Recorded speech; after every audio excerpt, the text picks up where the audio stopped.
We've all heard the stereotype of the high society elite, someone who only listens to opera, drinks expensive French champagne, and looks down on anything popular. In sociology, thanks to Pierre Bourdieu, we used to call this the snob. But look around today. The modern elite isn't just at the symphony. They're also at the underground techno club, the roadside taco stand, or the vintage vinyl shop buying 90s hip-hop.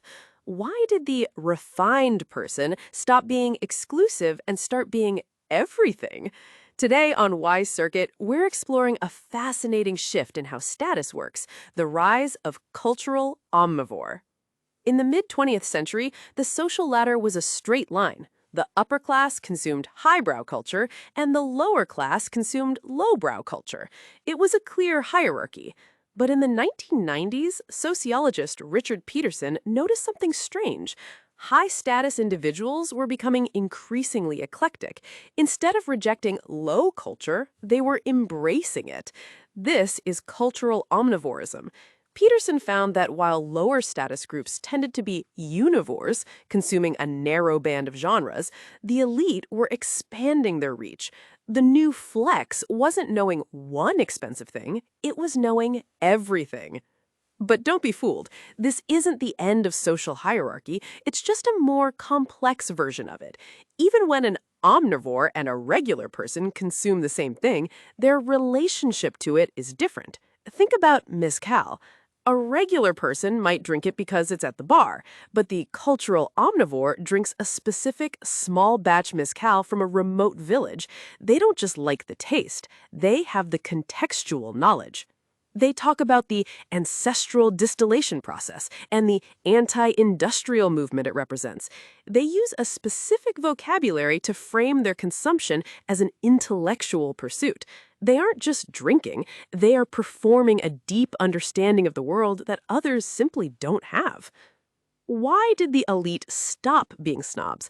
Peterson points to two main reasons. First is the expansion of higher education.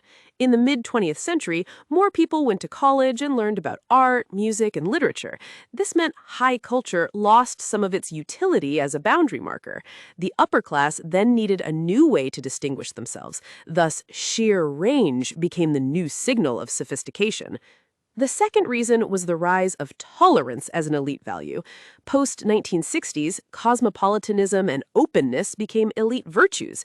They had to perform cultural openness to signal their worldliness and moral superiority. Saying, "I only like classical music," made you sound rigid and out of touch, but saying, "I love everything from experimental Japanese ambient music to old-school Memphis rap," made you sound cultured, traveled, and intellectually curious. Range has become the new signal of sophistication. The cultural omnivore doesn't just consume objects, they consume meaning and variety. By moving seamlessly between high and low worlds, they maintain a distance from those who are stuck in just one. Status is no longer about looking up, it's about looking everywhere and having the right words to explain why you're there. If you enjoyed this deep dive into the hidden rules of modern taste, make sure to like this video and subscribe to Wise Circuit. We're building a community of the curious, and we'd love to have you in the loop. Thanks for watching, and we'll see you in the next circuit.